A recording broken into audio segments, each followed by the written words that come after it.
The Arizona sun was setting behind Frank Morrison's garage, painting the desert sky in shades of amber and rose. At 58, Frank had seen his share of sunsets, but lately they all seemed to blur together into one long, tired day. He wiped his hands on an oil-stained rag and looked around the small repair shop that had been his life for 30 years. The mortgage was 3 months behind. His wife Sarah had passed 2 years ago, and their daughter Emily rarely called anymore, busy with her own life in Seattle. Frank locked up and climbed into his old Ford pickup. The engine turned over with a familiar rattle that he kept meaning to fix. As he pulled onto Highway 60, heading toward his empty house, he noticed a figure on the shoulder of the road. A young woman in a white lace dress stood beside a battered suitcase, her thumb out. Her blonde hair caught the last rays of sunlight. Something about her posture, shoulders slightly slumped, barefoot on the hot asphalt, made Frank slow down. He knew better. Everyone did these days, but something in his heart, maybe Sarah's voice reminding him to be kind, made him pull over. The woman approached cautiously. Up close, Frank could see she was in her late 20s with tired eyes that had seen too much. "Need a ride, miss?" Frank asked through the open window. She nodded, relief flooding her face. "Thank you. I'm heading anywhere that isn't here." Frank helped her load the suitcase into the truck bed. As she climbed in, he noticed her feet were dusty and red. "Name's Frank," he said, pulling back onto the highway. "Claire," she replied quietly, looking straight ahead. They drove in silence for a while. Frank had learned long ago that sometimes quiet was better than forcing conversation. The radio played an old Willie Nelson song, and Claire's shoulders gradually relaxed. "You from around here?" Frank finally asked. "No, Boston originally." She paused. "I was living in Scottsdale until this morning." Frank nodded, not pressing for details.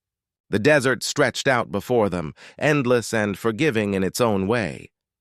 "I had a daughter about your age," Frank said softly. "Well, still do, I suppose.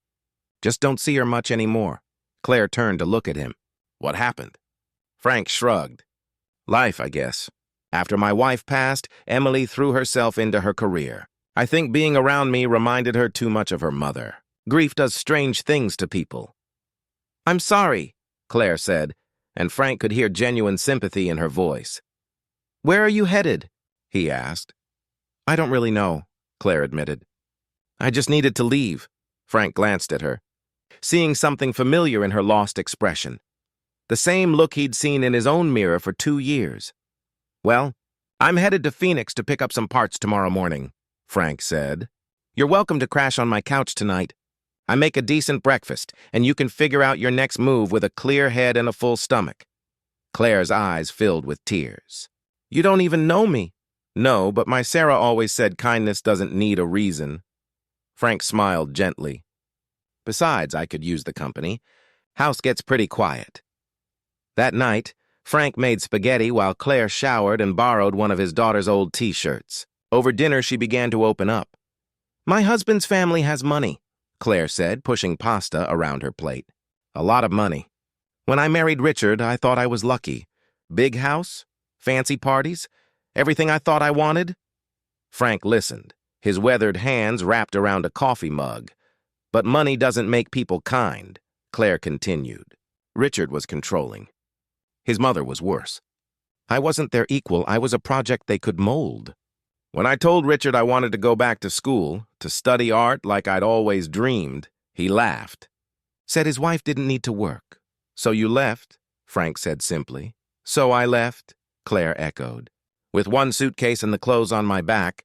My credit cards are in his name. My phone, too. I have about $200 in cash that I'd been saving secretly for a year. Frank refilled her coffee. Takes courage to walk away from comfort, even when it's not making you happy. Claire wiped her eyes. I feel so stupid. Everyone will say I'm crazy giving up that life. People who've never felt trapped say things like that, Frank replied. But I watched my Sarah work herself to exhaustion, trying to make everyone else happy. By the time she slowed down enough to live for herself, cancer had already taken hold.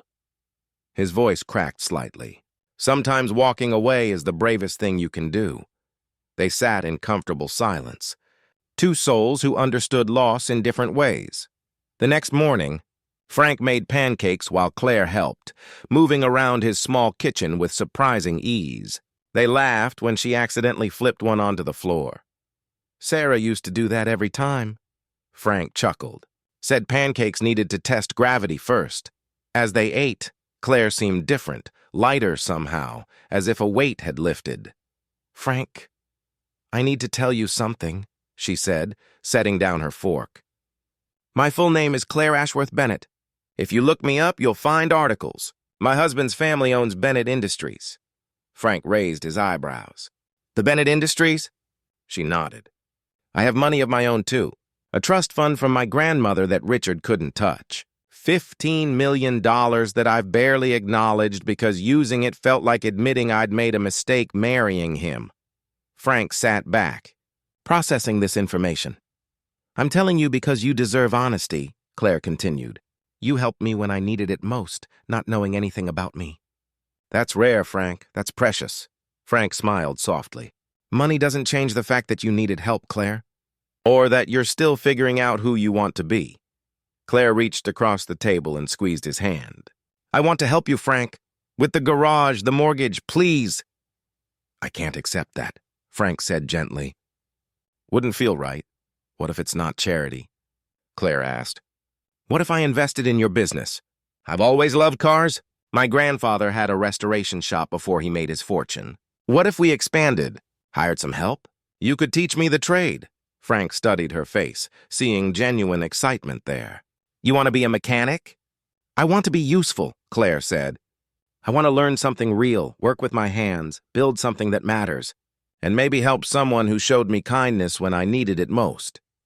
Over the following weeks, Claire proved she meant it. She found a small apartment in town, enrolled in community college automotive courses, and spent her days at Frank's garage in coveralls, learning everything he could teach her.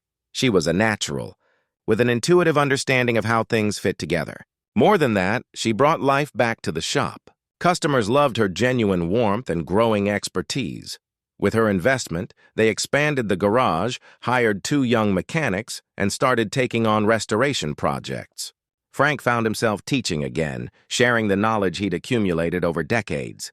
One evening, 6 months after that sunset encounter on Highway 60, they sat on the garage's new porch, drinking sweet tea and watching the sun go down. "Emily called today," Frank said quietly. "She's coming to visit next month. Said she saw the article about the garage expansion and wanted to see what her old man was up to." Claire smiled. "That's wonderful, Frank." "She asked about you," Frank continued. "I told her you were like the daughter who reminded me I still had something to teach, something to give." Claire's eyes glistened. "You gave me something too, you know.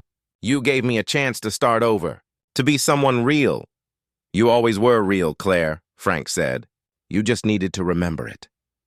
They sat in comfortable silence as the desert sky turned crimson and gold. 2 unlikely friends who'd found something valuable on a lonely stretch of highway. Not money or status, but something far more precious. The simple gift of human kindness and the courage to begin again.